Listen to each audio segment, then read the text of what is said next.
Patience is a virtue. I'm sure many of us have heard that saying over the years. It seems, however, that over the past year or so, patience is becoming a rare commodity. Amongst my friends that I have that work in the customer service industry or with the public, they all have the same thing to say, and that is people aren't patient like they used to be anymore.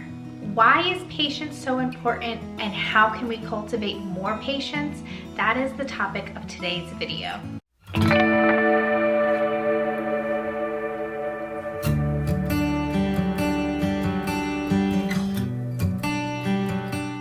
Hello my dear friends, my name is Victoria and this is my channel, Time and Tenderness. If you are new here, welcome. I am so glad you are here. I post videos pertaining to homemaking and lifestyle, so if that is something you are interested in, I would love to see you hit that subscribe button. Let's jump into today's topic. Why is patience important? Sometimes we might start to get too comfortable in a situation, or the stresses of life start to add up and we start to focus on the negative things around us. When this negative attitude starts to set in, it can become very easy to lose our patience. Nowadays, because of the prevalence of social media and shock value behavior being portrayed in movies and on television, people are becoming more accepting of rude, blunt, and forceful behavior. It seems that quick-tempered attitudes are starting to be praised and even idolized. I think, however, that we can all agree that it is never enjoyable to be on the receiving end of someone else's bad day.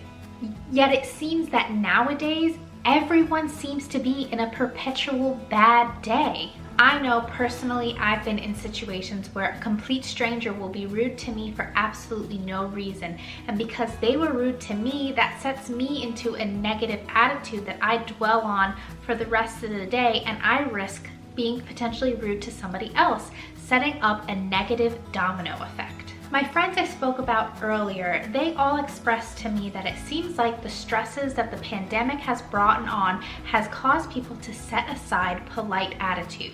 It is totally understandable to have a bad day every once in a while, and it is totally understandable to be annoyed at certain situations. But what we don't want is to perpetually be in that negative mindset. It just isn't healthy. When we strive to practice patience, we can help spread joy within our own communities. When we practice patience, we might be easing the stress of another person, and then when their stress is eased, they might ease the stress of the next person that comes behind you, thus creating a positive domino effect. Now, patience is a virtue that tends to decay very easily, so let's talk about how we can build up or cultivate more patience. Suppose you are out and about and someone cuts you off in traffic, they make a rude remark to you, or they flash you a vulgar gesture. Your impulse might be to give it right back to them. How dare they be rude to you when you were just minding your own business?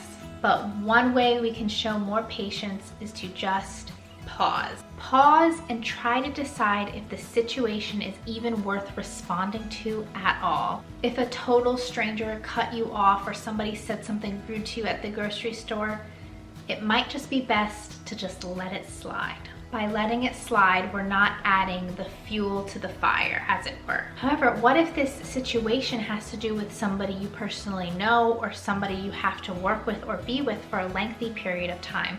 What do you do then? Still, you're going to pause and try and think about the exchange a little bit more. Most of the time, a moment of rudeness or impatience from another person is not your fault. It's coming from them and it's their problem, not yours. Again, you can show patience by not retaliating and just letting it slide. Or you can ask yourself if making an issue or bringing up what happened is going to add or detract to the current relationship that you have with the person. If it is going to help add to the relationship by bringing it up and talking about it, then yeah, go ahead and discuss the situation at hand. However, if you feel like it's just going to start a fight and it's just better off to let it go, then you might as well just let it go. Remember, the ultimate goal is to trigger a positive domino effect, not a negative domino effect. Well friends, I hope you enjoyed this short and sweet video. I am still getting used to doing these style of videos, so I hope you enjoyed it. Please, friends, don't forget to like and subscribe. Leave me a comment down in the comments down below, and I will see you guys next time. Bye!